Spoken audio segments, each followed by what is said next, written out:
Good morning. I thought I would just walk you through the steps I go through in order to get my curved liners ready for engraving. So there are two things that I want to preserve when I am reshaping the end of this tool for me to use. I want to save these numbers, the 1810 in this case, because that tells you what size of liner that you're using. And I want to protect this flat on the top, so I have a firm place to put my set screw. When I put my collet on, I put it on so this little notch is on the left side of the tool. So this collet is going to slide right up just behind those numbers. I need to make this area up here fit into the hole on the end of that collet. The depth of that hole is 1/2 inch. So I'll just lay this out here. Okay, I think you can see that I have marked off an area I'm going to save that slides inside that collet, and all of this stuff back here, it will be removed so that I only have just enough to slide into that collet.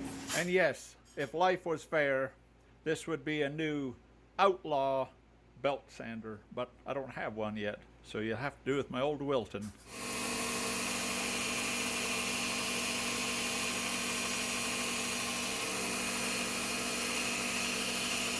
So let's see how we done with fitting our collet up on the tool. It looks like it fits pretty good.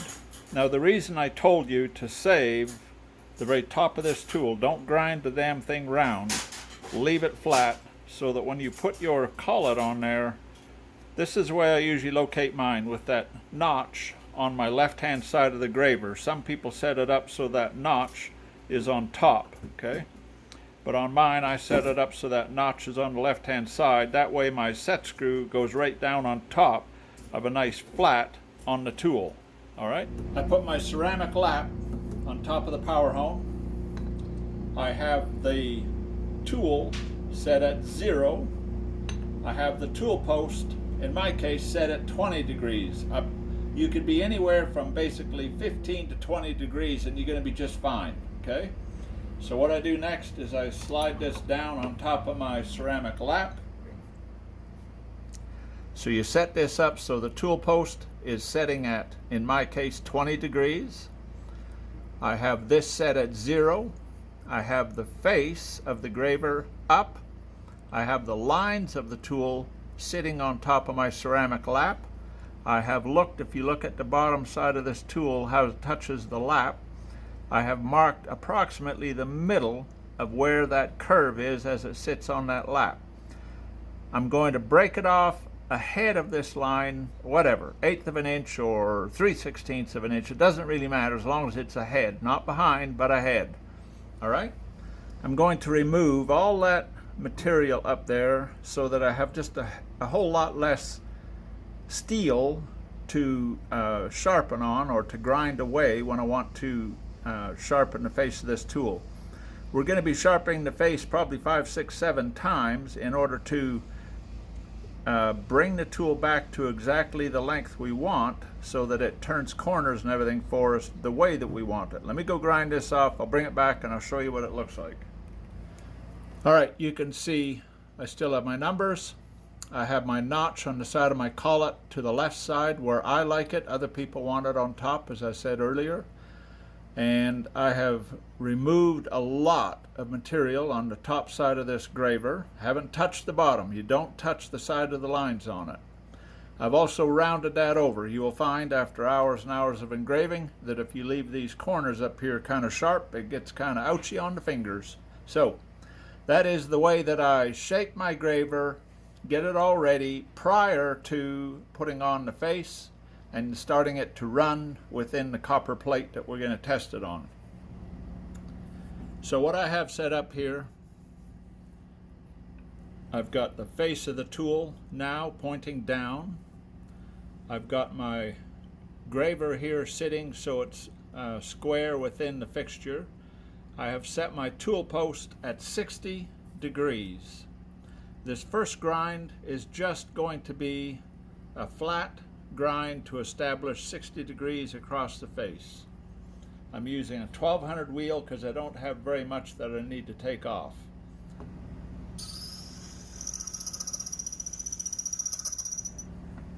And you can see here we've got a nice clean square end across the end of the tool. Everything has stayed pretty straight. Now what I do next, I do by hand. I put the little rubber handpiece on there so I can have a little bit better grip on the tool.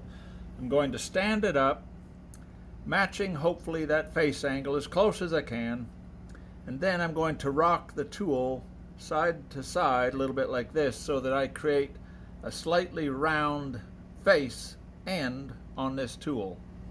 Let's see how we do here.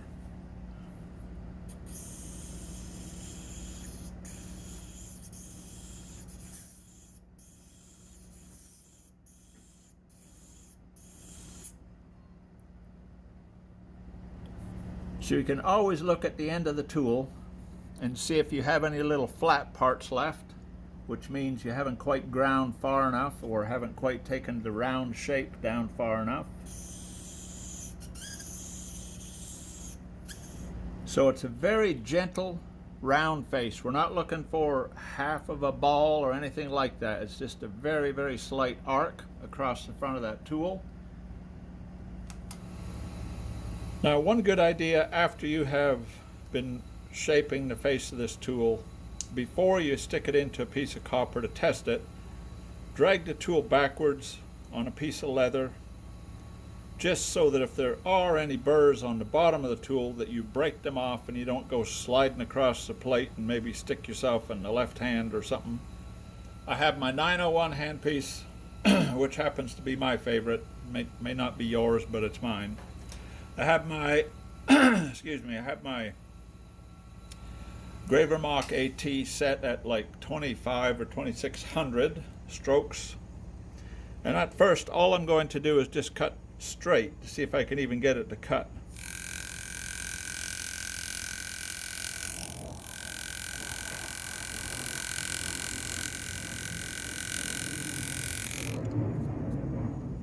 Okay, that one cut nice. So now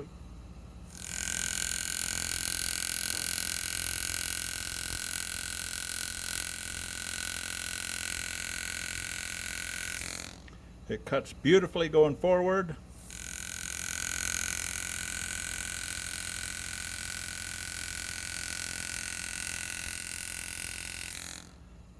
Okay, let me see if I can't close in here a little bit. Do you see those burrs, like that one, a pretty long one, and this one here is just broke off? Okay, what that tells me is I am just so close to having the face angle just exactly where it needs to be so that I can turn a corner and not leave any of those little wires coming off the outside edge of the curve. Okay, I'm just going to shorten it back a tiny little bit, like a few thousandths of an inch is all.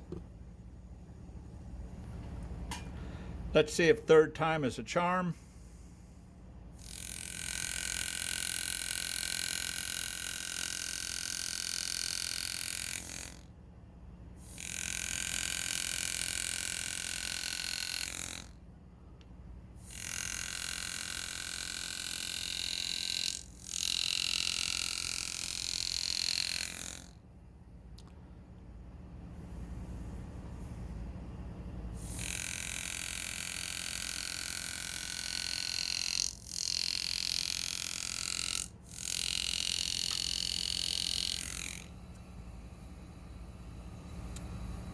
I think it's going to be perfect.